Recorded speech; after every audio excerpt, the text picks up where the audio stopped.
Welcome to Siddhi Webinar Series. And today is Siddhi Republic Day webinar. The topic is Gandhian Cities Challenges of Affordable and Sustainable Growth by Dr. Sunitha Narayan, Director General, Center for Science and Environment, Delhi. And this talk will be moderated by Professor Sudhir Challarajan, Department of Humanities and Social Sciences, IIT Madras, also of Indo-German Center for Sustainability. So, about Siddhi. Siddhi is actually a platform for creating synergies for transforming India. And it is done through a marriage of technology and social relevance, social development, sustainable development, inclusive and equitable development. So our partners are academia, industry, experts, policymakers, government officials, NGOs, social entrepreneurs, think tanks, and the general public. This was Siddhi was actually created as a homage to Mahatma Gandhi's 151st birthday, as a directive from the MHRD. But thanks to Professor Raghu and director of IIT and the entire team, Siddhi team, we were able to actually broaden the entire uh, scope of Siddhi Webinar Series to include socially relevant topics and also topics that are current importance. So now I hand over the microphone to Professor Raghunathan Rangaswamy, Dean of Global Engagement, IIT Madras, say a few words about the speaker and the moderator. And then after that, the moderator will take over, then introduce the speaker and the topic. Thank you very much. Welcome to the Republic Day Siddhi Webinar Series by Dr. Sunitha Narayan. Thank you. Thank you, Sudarshan. Happy Republic Day to everyone. I am really pleased that we have Dr. Sunitha Narayan here to spend an hour with us talking about sustainable development of cities. And we are really thankful that she agreed to do this. And as she said, she agreed to do this because she can't say no to Chella. So I also want to thank Professor Challarajan for facilitating this and moderating this webinar. Thank you. Over to you, Professor Challarajan. Thank you very much, Raghu, and thank you most of all, Sunitha, for agreeing to do this. This is, a huge privilege for us, really, because I have been a kind of a fan of the work of CSG for a very long time, right from your first and second reports on the state of India's environment.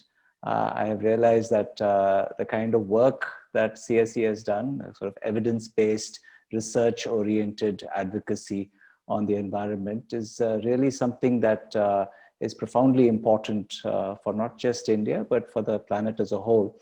And so your consistent engagement with these issues for all these years has been a source of inspiration for many, many people, including myself. So without further ado, I'm not going to read out your accomplishments because that is available for the public to see on the screen.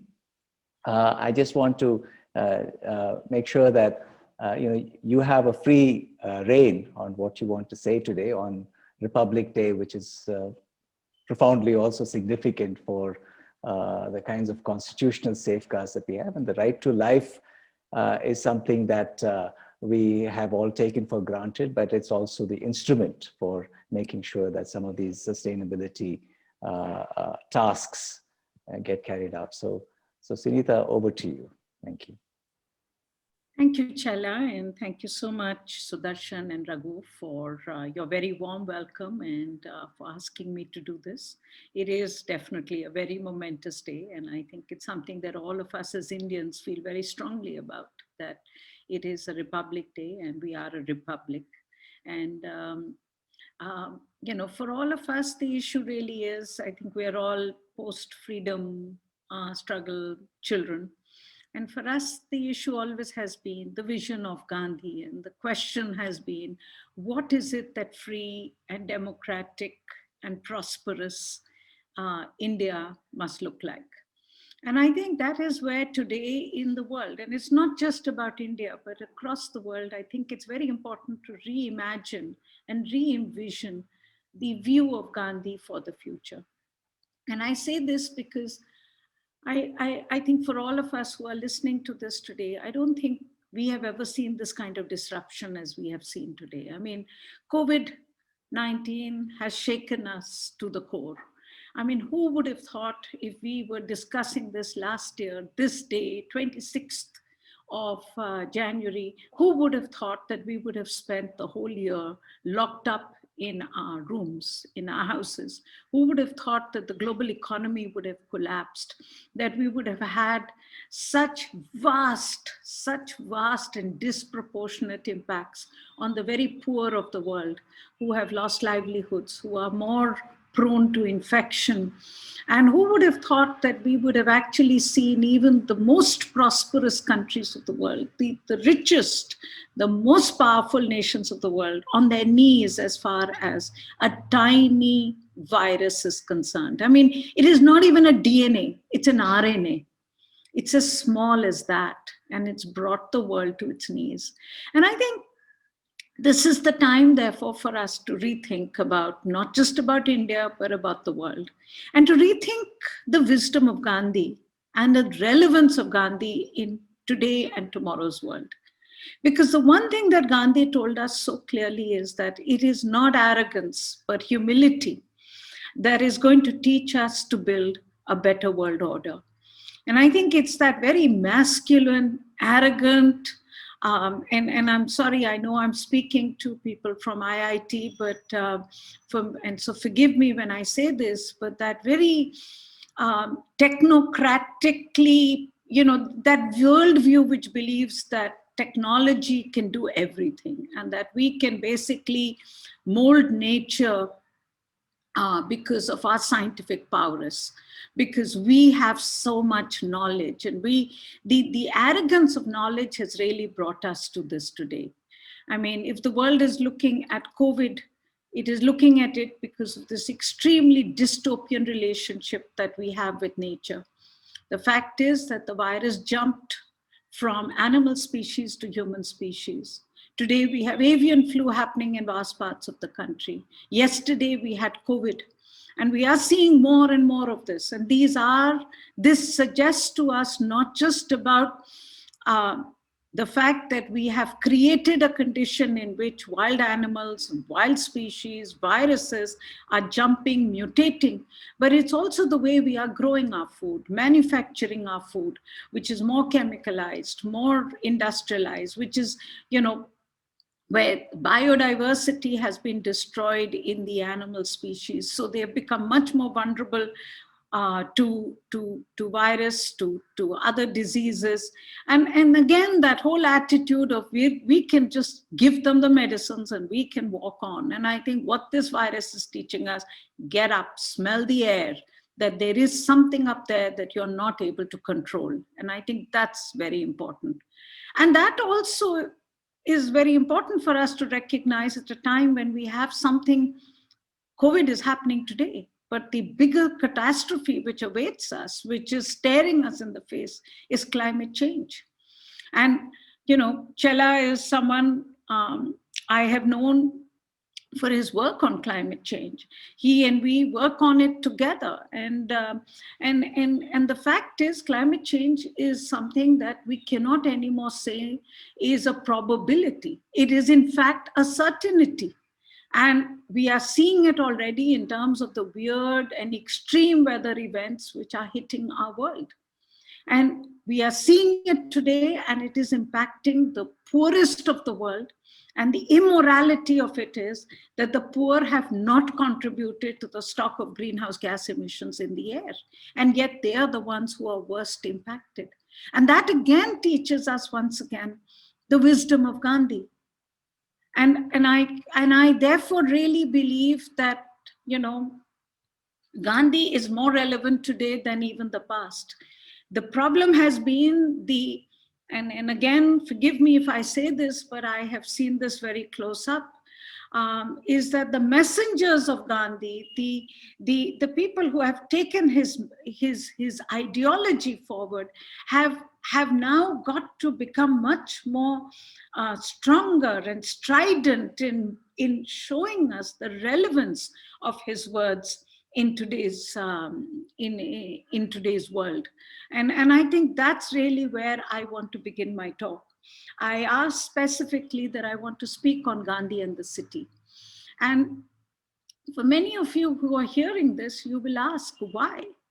Because actually Gandhi never spoke of the city. And that's one of the things that if you read Gandhi, you will see how much he spoke about the village life and the village economy.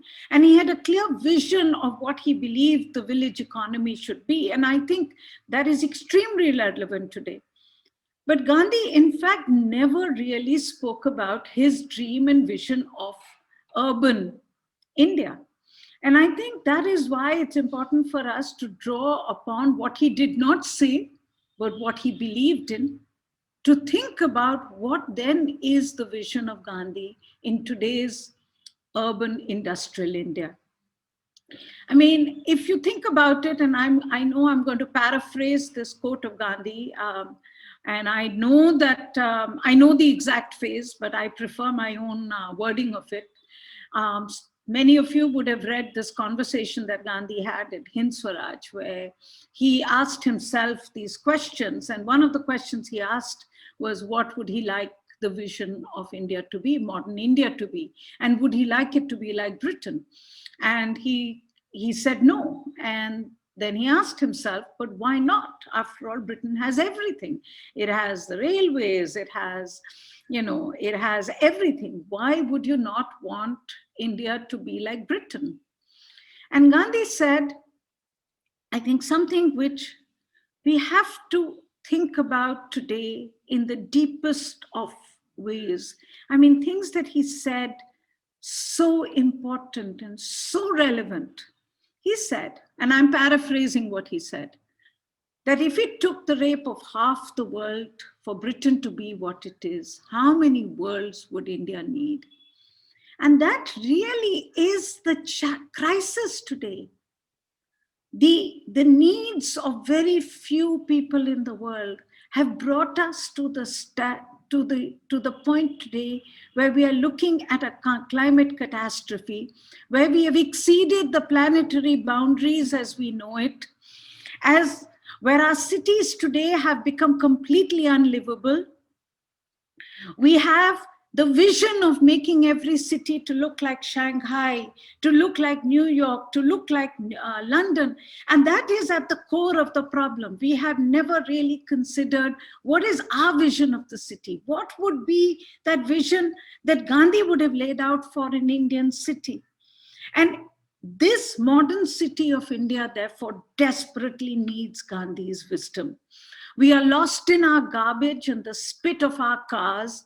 Our air is toxic. And let's be clear, this is a countrywide phenomena. This is not just about Delhi. Chennai is equally polluted. You just have the sea to clean it up. But the fact is that we have created conditions in which our cities today are drowning in garbage, in pollution.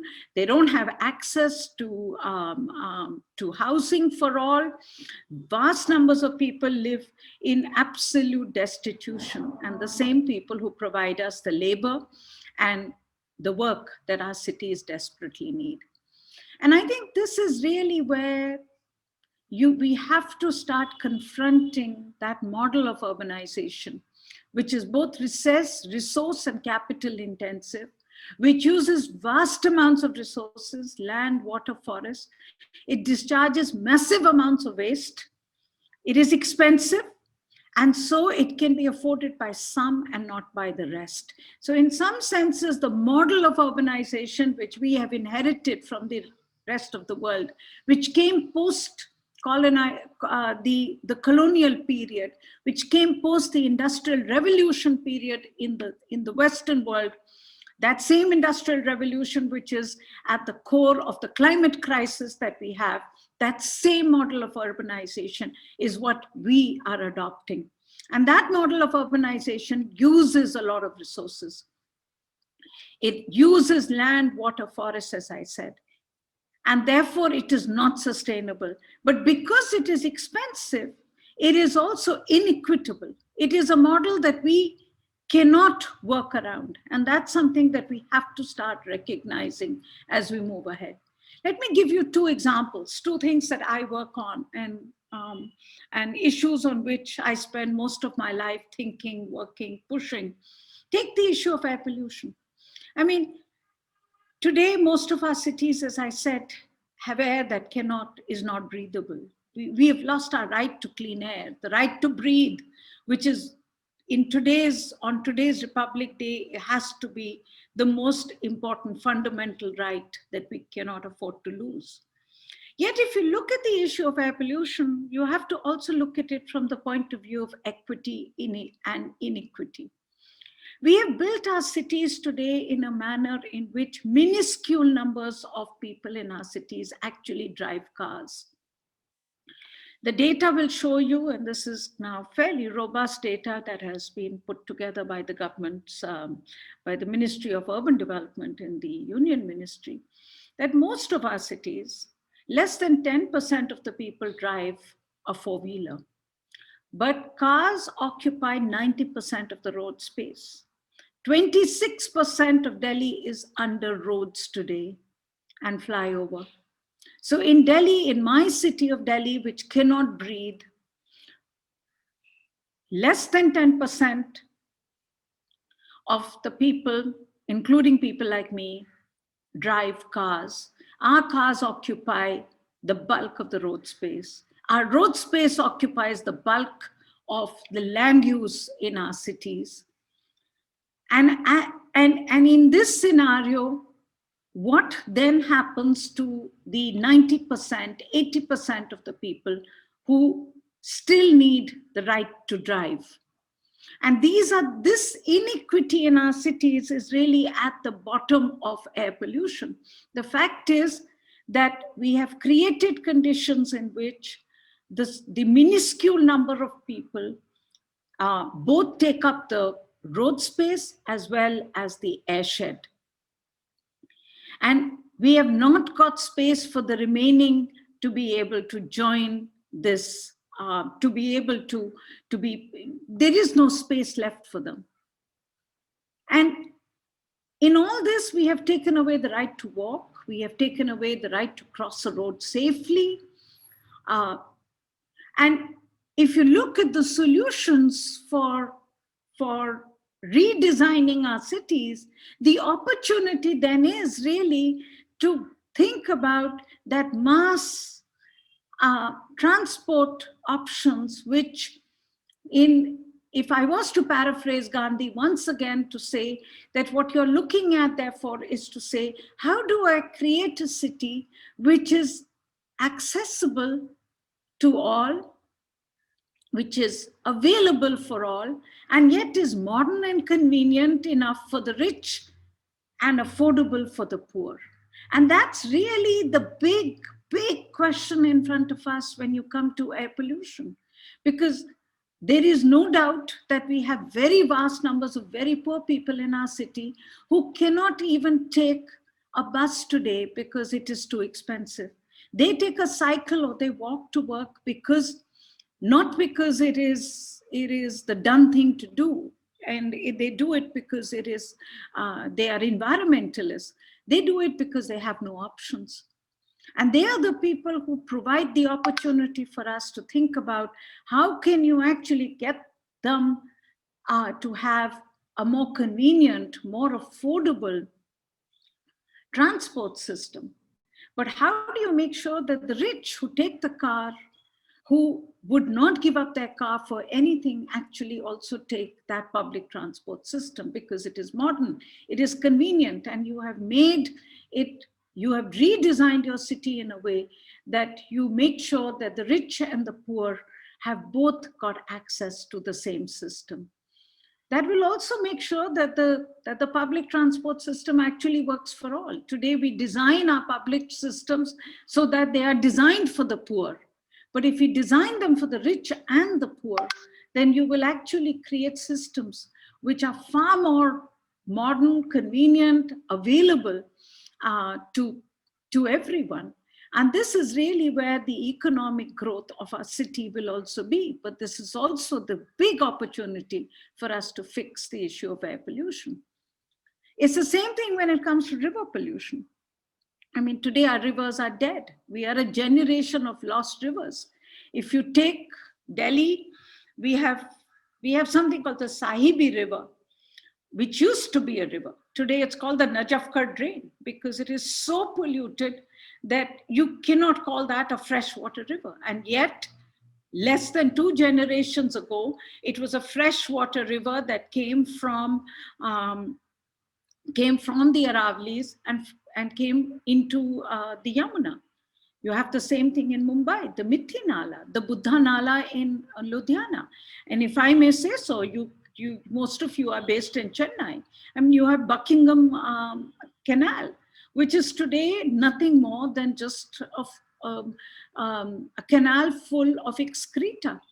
And yet these are, whether it is the Coombe or Adyar or Buckingham, these were intricate systems of being able to manage the water of our cities so that you manage both the excess of water, and you live in Chennai, which is at the dead end of every river, which means that your ability to be able to manage your water requires such high levels of sophisticated engineering so that every drop of rainwater is harvested, every drop of rainwater is managed. And that's really the system that you inherited, but we have all destroyed it.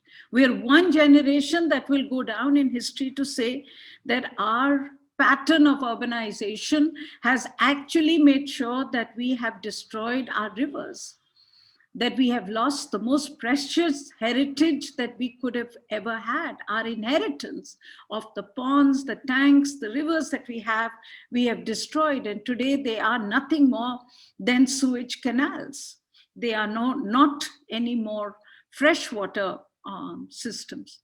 But if you go back and you understand the issue of river pollution, we need to move away from that very technocratic view of saying, oh, we can manage our river pollution like they did in the Western world, which is that you will build sewage treatment plants, you will intercept your sewage, take it to a sewage treatment plant, and that one day your rivers will be back like Thames or Hudson or any one of the rivers of the West, which is that they will be flowing once again with fresh water. This view of believing that we can do it like they did it is something that is creating the problem today. The fact of the matter is that they did it at extraordinary cost, and they had the resources to be able to build their cities on the ashes of large numbers of countries in which they generated wealth from. Today, if they were to recreate their underground sewage system, they would not have the financial wherewithals to do so.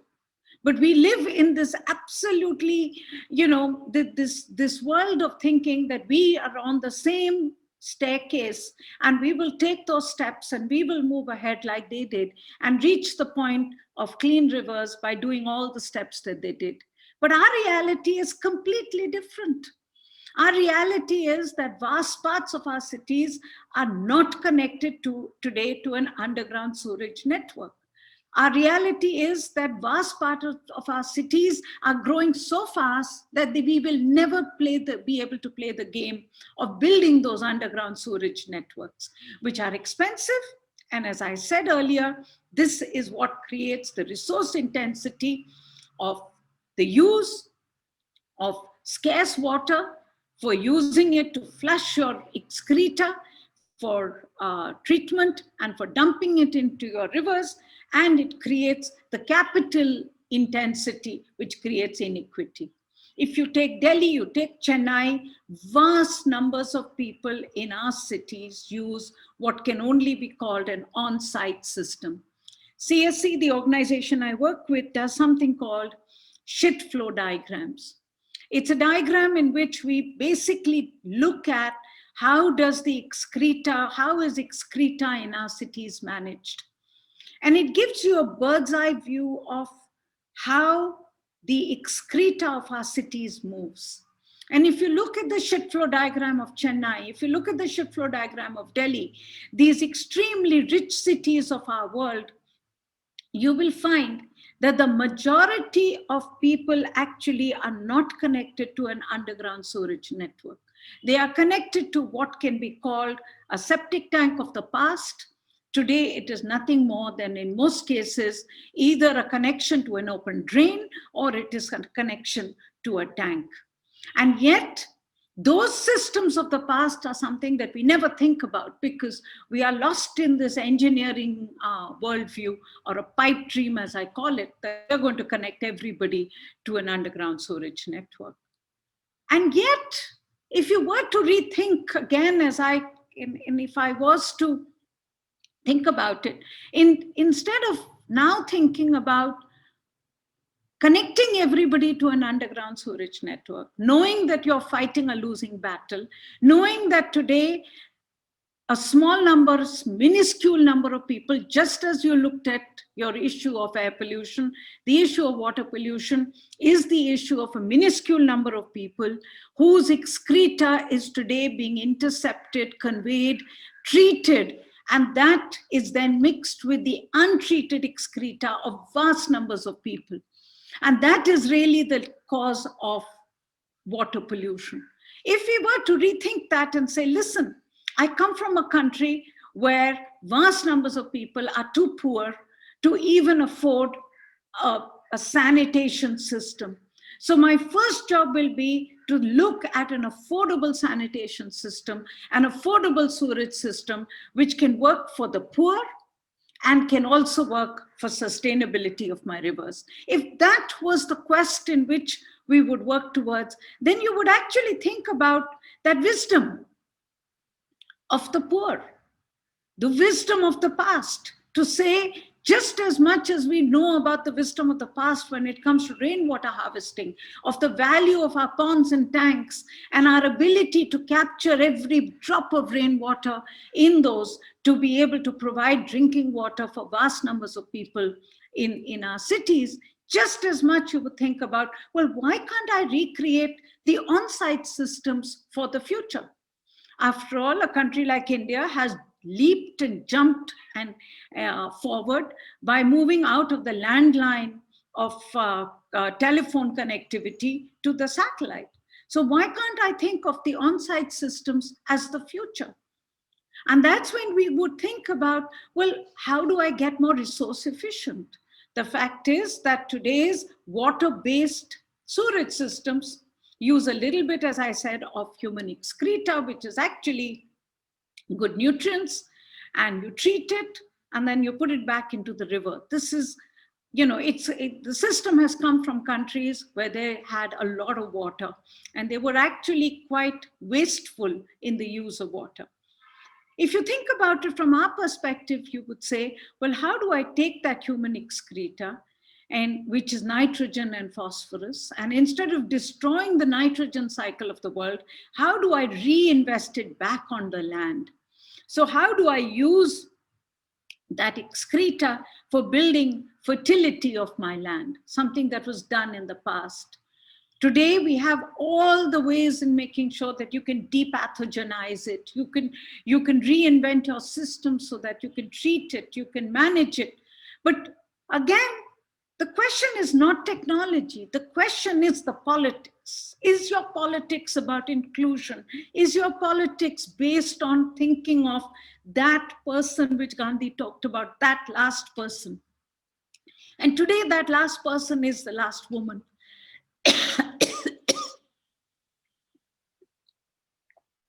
Is that our politics? Because if that was the politics, then you would redesign also your energy systems. Today, the world's wicked problem, the reason for our air pollution in our cities, much of it is also the fact that vast numbers of our people still use dirty biomass for cooking. Women suffer the impacts of that on their health. Now, what is the way ahead in that? Are we investing in building people's livelihood, their ability to be able to pay for that energy, the monetized energy, or are we thinking not enough of doing that by creating the resilience that we need in our world? So I think in all this, and I can go on and on with the examples, but the fact is, We need that that dream and the vision of a truly modern India and a modern city in this case. And that has to be based not on the parochialism of the past and this cultural imperialism of the past that we often get lost in, that we invented the zero and we were the best in everything. We were. There was a lot of wisdom in our resource efficient societies, but we need to borrow from it, learn from it, and to think about what is therefore the vision of a truly affordable, equitable India, which is also a sustainable India.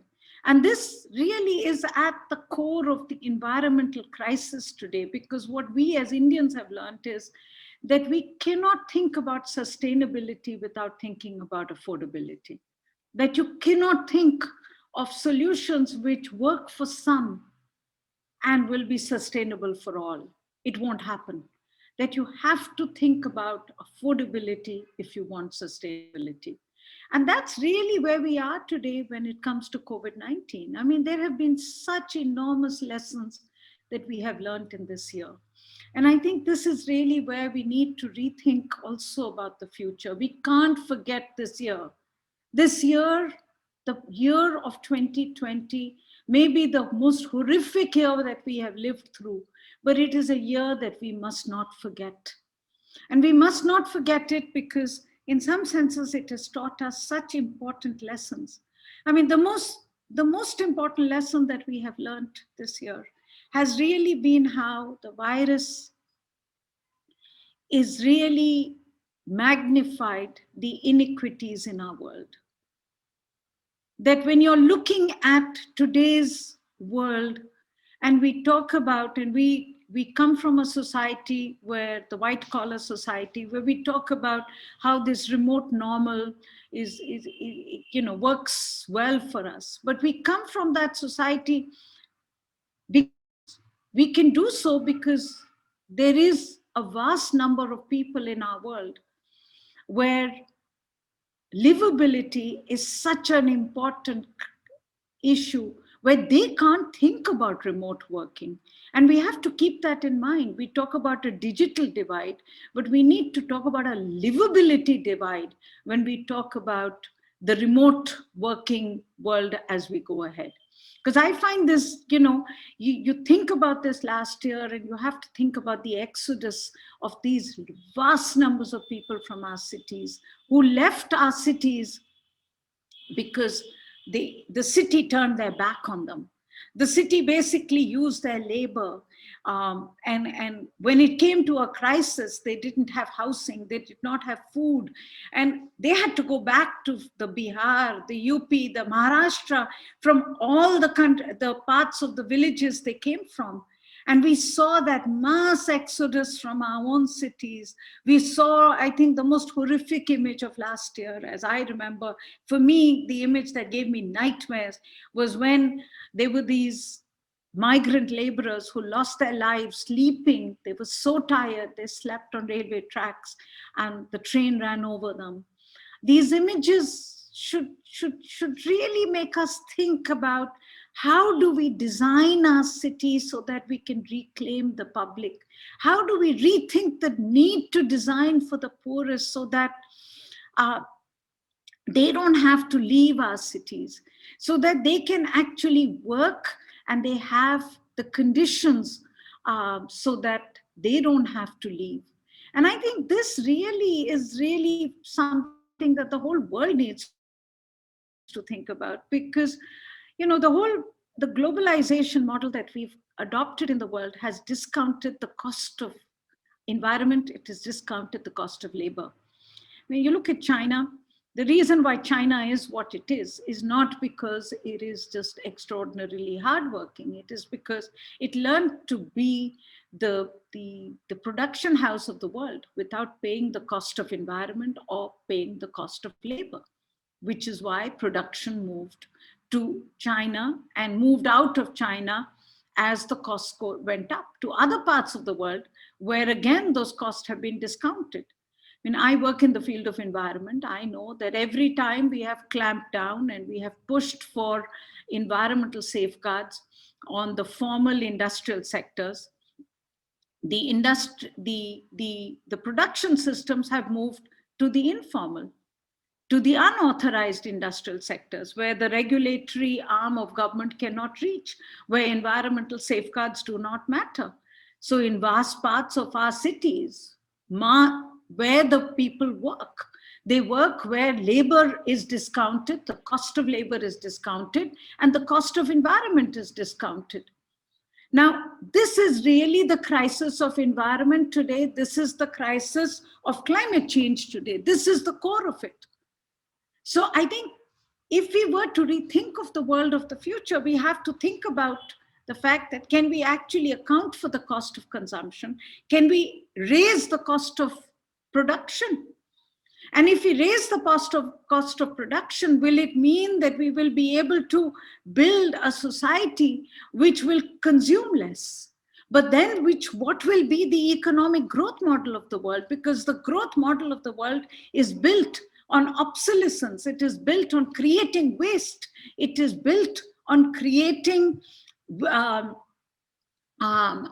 environmental degradation. So how do you actually rethink production and consumption? And this really gives us the opportunity to rethink about that view of Gandhi in the true sense of the urban and the rural. And this is my last point that I want to make, because, I spoke at the beginning to say Gandhi didn't think of urban, but I was wrong. Gandhi saw urban as part of his larger economic well-being, where urban and rural were infused together, where you actually had a condition in which the well-being of rural India generated the wealth and the conditions for urban India, that there was a symbiotic relationship between the two. It was not a parasital relationship or parasitical relationship as it is today, but a symbiotic relationship. And I think that's the opportunity we have today. I mean, with vast numbers of people going back to rural India, with the issue of climate change staring us in the face, which is making rural Indians much more vulnerable to every next flood, drought, tropical cyclone. The opportunity is to invest in the resilience of rural India. The opportunity is to build wealth and well-being there, is to create conditions so that they don't have to leave. This is the opportunity to rethink Manrega, not in terms of just throwing money in for labor of the poor, but in building ecological assets. This is the opportunity to rethink the agrarian economies of India. I mean, the farmers today in my city are coming in with a tractor rally. But the issue that the farmers are raising is not just an issue of Punjab and Haryana. It is an issue of pan-India. It is an issue which is really talking about the cost of growing food. It is the cost of being able to pay for the investment of farmers' labor into land, into water, into our cost of eating that food, which is nutritious, which builds the well-being and the livelihoods of the poorest. It is not about creating a corporate model of agribusiness, which is really the Western model of growing food, which discounts both nutrition, livelihoods, and discounts sustainability. This then gives us the opportunity of rethinking, therefore, Gandhi in the truest sense of talking about the rural and the urban. Because if you did that, you would create conditions also in urban India where labor would be better paid for, because you would have less people in urban India rushing to our cities because of distress migration. You would create conditions in which you would have to create livability, housing conditions, water supply conditions, sanitation conditions for the poorest, because that would mean that workers would come to work because they would demand dignity in our cities. It would also mean that we would have to invest in sustainability of our cities. That would increase the cost of production. It would make it more expensive to live in our cities. But that may not be so bad. It would be good because we would create a true model, which I think is really the model which Gandhi would have wanted us to create, the dream that he had for a free and fearless, courageous India, um, where we would be able to think of the last person and yet plan ahead with the confidence that it requires. So that's really my message for today on Republic Day. I think we have a crisis of sustainability. We have a crisis. We have many crises, but we have huge opportunities. We have massive opportunities to rethink, rework, re-engineer, and dream about a new prosperous India, which creates wealth for all. Thank you. Thank you very much, Sunita. If I may just very quickly try to summarize a couple of points that you made that really stuck with me. I like the way you talked about flows as being sort of needing to be managed in terms of, or at least addressed in terms of their affordability, accessibility, and environmental accountability. So you talked about transport to begin with, and then you talked about water, other materials, including sewage, drinking water and sewage and so on. And then you very nicely sort of moved from that to our economic system that sort of also that lies at the root of the crisis. And you related that, of course, to our growth models that rely on a kind of a system of obsolescence. And then to think about how we might want to reinvest our fiscal resources, the government's fiscal resources, particularly things like Manrega and so on, to also tackle sustainability through systems of regeneration and so on. And I may be misrepresenting some of what you said, but I also want to tell our audience that it's unfair to ask a person like Sunita to summarize her vast knowledge in a half an hour presentation. And I really urge all of you to subscribe to Down to Earth, their flagship magazine.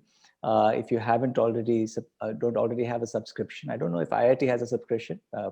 We'll make sure that we get one in the library, a hard copy.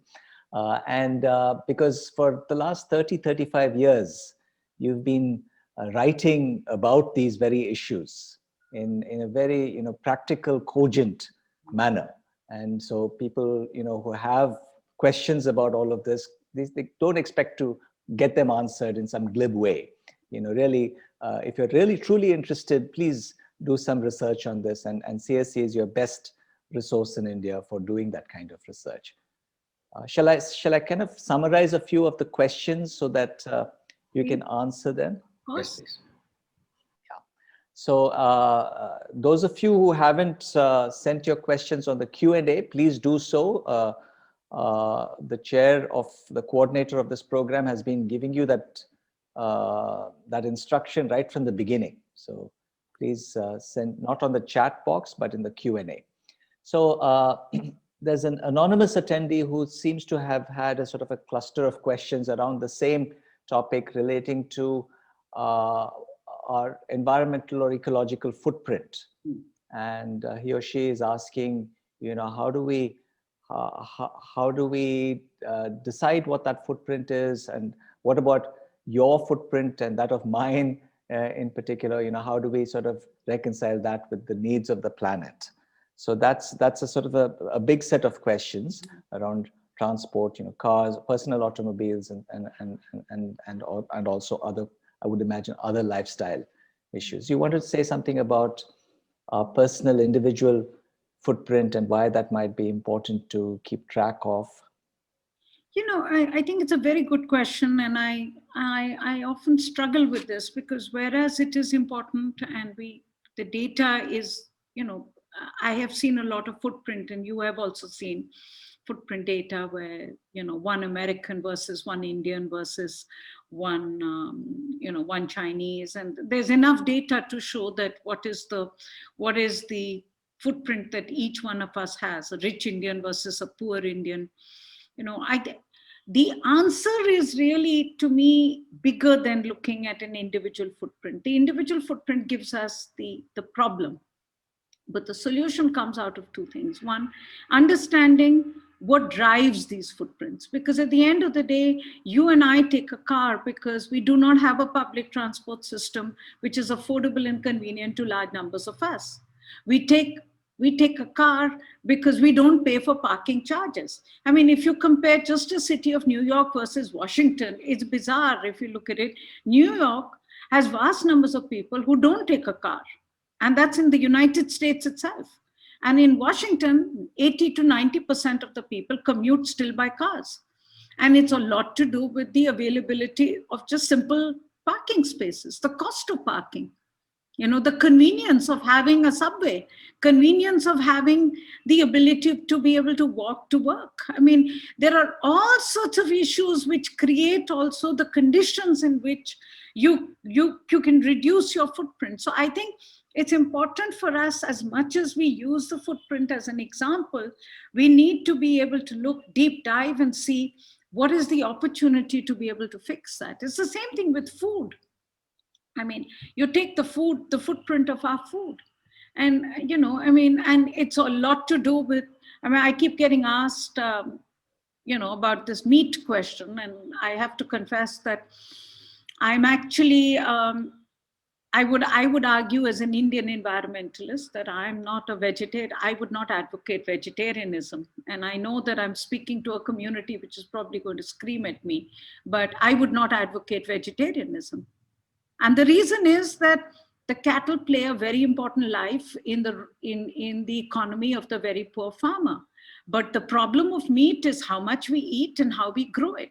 So what we need to look at is the footprint of the food we eat in terms of, how much, where is this meat coming from? Is it coming by destroying the rainforests of Brazil and then growing meat as large meat growing places? Or is it coming from the fact that you're actually creating a relationship between the farmer and his cattle, and his ability to be able to use the manure on the land on one hand and monetize the buffalo after the life is over? And I think that's really where we need to be able to rethink a lot of what we talk about from footprints point of view, and rethink and re-talk about these things, because a lot of these things are coming from the West, and we have these very sort of black and white worlds that we need to be able to look at. Where does our world fit in? Sorry, Chella, I've digressed a bit, but I thought I should this aspect. Yeah. No, you're free to digress. I mean, that's the role of this discussion in any case. There's another sort of cluster of questions around this whole question of urbanization itself. We talk about sustainable cities. Angarika, for instance, says, what about sustainable villages? And others are also asking, how can we sort of improve rural life? So would you want to say something about that and relate that perhaps to Gandhian thought? Angarika, I think at the end talk about it, because, even though I wanted to talk about the city, I do believe that the village and the city is interconnected. I mean, if you look at today, the crisis of our cities is vast numbers of people moving to cities. And there is no doubt that migration, which we are all part of, is today got hugely speeded up because of the crisis in agrarian and rural economies, where people are not leaving because of the pull of the city, but they're leaving because of the push from the village. And that then is leading to huge crises in our cities, because our cities can't manage the numbers of people who are today seeking both the right to housing, right to water, right to sewerage. All that is just, it's creating the crisis of urbanization that you're seeing. But the way to fix it is to fix the relationship between urban and rural India. I mean, there are only two states of India where, to some extent, there is a different model of urban growth. Kerala and Goa, where the country, there is a, I mean, if you look at all the data, you will see that rural and urban places are actually much more uniform in terms of their access to basic goods. And there is a continuity between urban and rural, city and village in these states. That's got to be the aspiration across the country, but which means, as I said, you have to rethink also what you mean by rural investment in rural India. You can't take away the cost of growing food and tell farmers that they are going to get a pitiable MSP, and they don't even get the MSP. I mean, if you look at all the data, it's actually showing that most crops are sold below the MSP. We know that government only procures wheat and rice, and the rest of the crops for which MSP is put out, governments don't procure them, which means farmers, it is the market which procures them. And if you look at the data, it shows very clearly that the farmers do not even get the MSP. Now, if, as for most of you, you would know this, but if you were to go back and say, so how is the MSP calculated? You will see farmers never really get paid the true cost of labor or the cost of the water that they invest in. I mean, the labor of the farmer in building a more secure land water economy is not paid for. And that's also because we have to have cheap food. We are a poor country. The government wants to keep the cost of food low, because if the cost of food goes up, then you get food inflation. So you have to depress the cost somewhere, and you discount that in the cost of the food we grow. And then, of course, the Indian farmer is competing with all the economies of the West, where, call it what you may. And I just put out this data, we put this out in Down to Earth. Look at the latest OECD report on, and this is an OECD report estimating the subsidy to the farming sector. And whereas countries like Norway spend about 60 to 70% of the cost of the production is subsidy, in India it is -5%, which means that our farmers are subsidizing us. Now, that in that context, you need to talk about rural well-being. You can't talk about rural well-being by just throwing a little bit of money here and there. You have to seriously look at, again, that what Chela said, the larger question about the economic model that we are going to choose. And that is also a model in terms of the cost of food that we are going to be able to, how are we going to pay the true value of the food we want and the food we must get? And where will that money go? Will it go into the hands of the very poor? So those are the questions that we should be discussing today. And I think that's what the opportunity of, a post-COVID world is, where a lot of things have been reopened. A lot of the things that we took for granted are today up for grabs, as I look at it. There is no absolute truth. There is no one way to move ahead. This is the great opportunity of our generation to be able to relook at things and say, well, we didn't get it right, but we must in the future. So, Sunita, I think you've partly answered some of the questions relating to, what kind of alternative economic models must we think about, especially in a post-COVID world and so on. But there's one question here around India's key priorities for COP26. And perhaps you can, you're best suited to talk a little bit about that.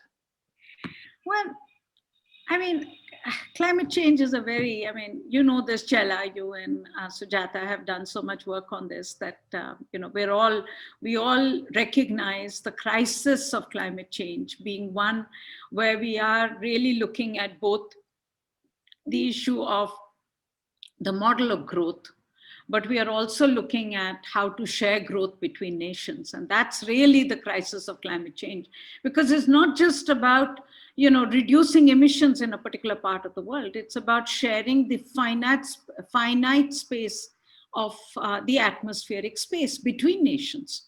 And that's because carbon dioxide, unlike most other emissions that we have, and methane, these are long-lived gases. So what you did in the past impacts the future.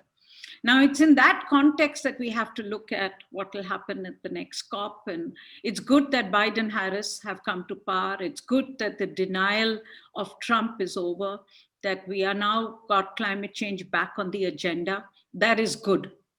But what is bad is that the world is not talking seriously enough about both how to cut emissions and how to do it in the cooperative model that is needed. As I see it in COP, and the next COP, some of the big issues that are going to be there are really the issues of both ambition as well as equity. And when you're looking at ambition, the world today, we know that the aggregate Paris NDCs, which is the national determined contribution, which are sort of what countries have said they're going to do. The sum of that, the aggregate sum of that does not add up to keeping the world below a 2-degree guardrail. In fact, it means that the world is at least on a 3-degree centigrade rise or even more, which means that we have to up our game when it comes to commitments. But this is where the world is really looking for another cop-out. I mean, in climate negotiations, now there is a talk about net zero. So we are no longer talking about absolute reductions. We are talking about reductions, but countries can reduce, and the carbon dioxide they emit can be cleaned up. Now, what does that cleaning up mean? It means planting trees, possibly in the homes of the very poor. It means doing some very smart sort of market mechanisms so that you can pay poor countries for cleaning up your carbon dioxide. So, I mean, those are really back on the table, and we need to address them and start asking some very tough questions, saying, yes, if you want a market mechanism, how will the market lead to transformation, and not just another cheap, convoluted CDM that we had in the past. So I think country like India needs to position itself much more clearly on the side of climate change, integrity, ambition. And we need to make sure that our voice on equity is equally strong, because there is no doubt, and I think this is the real crisis of climate change. If you look at today's emissions in the world, by 2030, the world would have exhausted the carbon budget it has to keep it below a 1.5 degree centigrade rise, which means there is no space for countries like India, no space for a continent like Africa to grow. Now, this is completely unacceptable. So, which means that we must make sure that we put equity on the table to demand that the world needs a transformational model, so that we can also move towards what is good for us, good for the world, but that needs to be paid for. So no longer should we just talk about money and technology transfer. We should demand our right to development. That really should be something we put on the table. Now, whether we will or not, Chala, I don't know. We are today wanting to have a high place on the table of polluters, big polluters. We also don't believe in finding a truly transformational answer.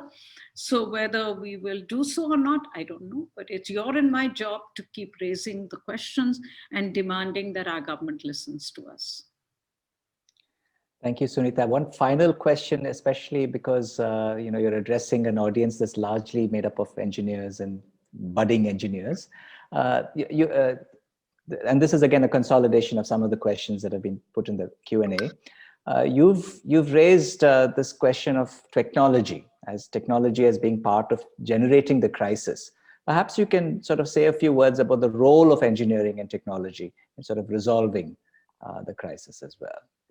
So forgive me, if I have made you believe that it's technology which is a problem, I think it's politics which is a problem.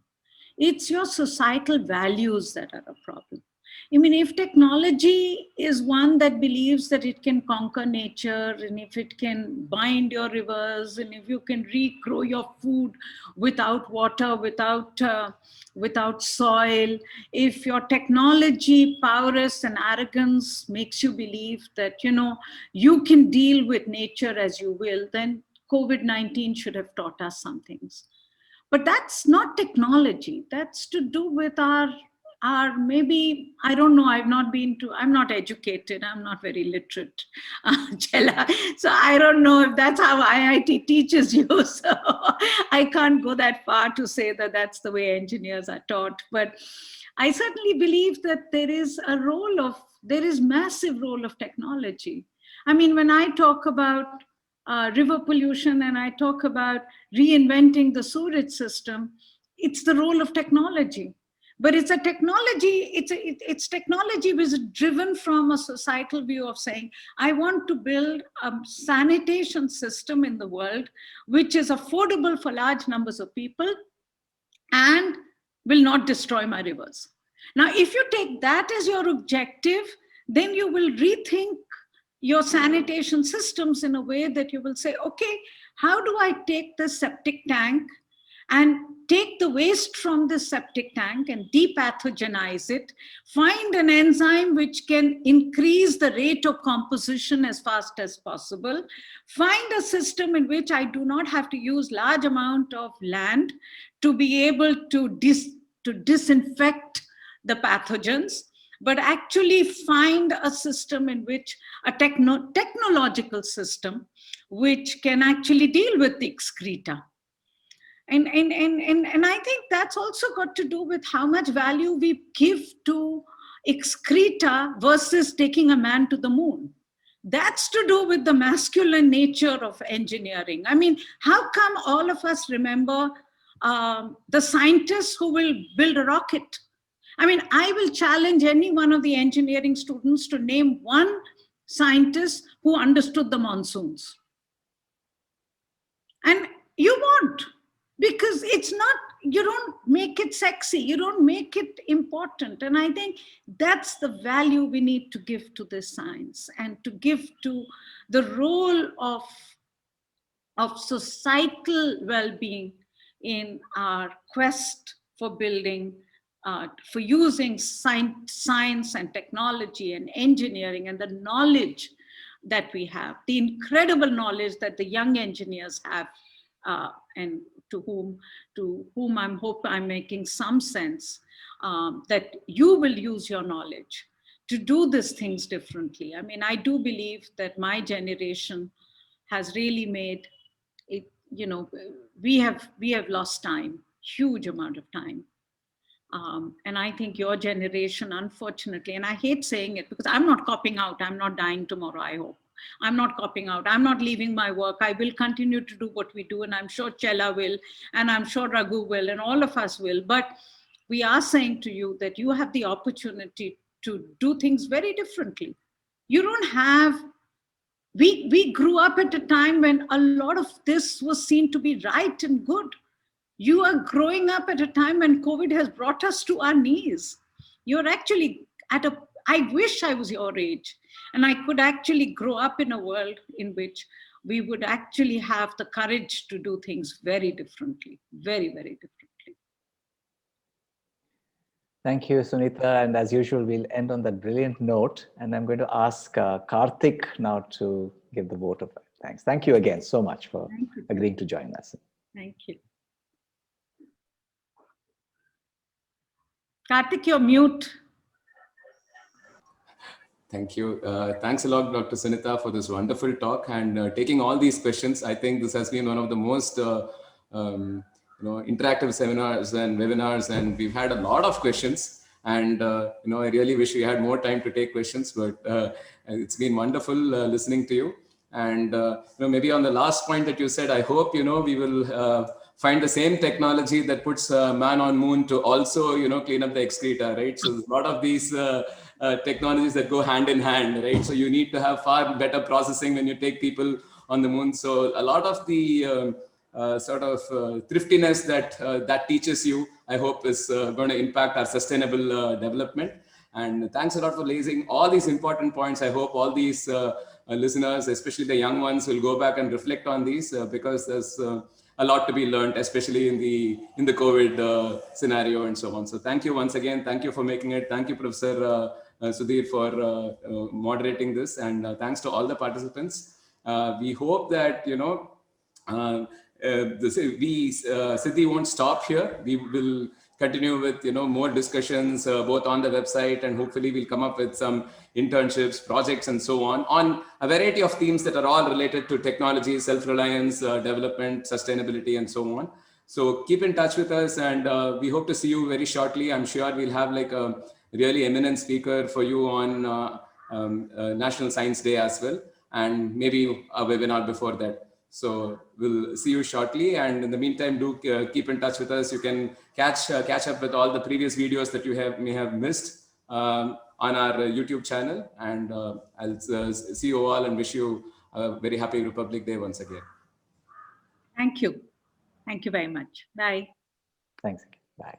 Thank you. Yeah. Thank you.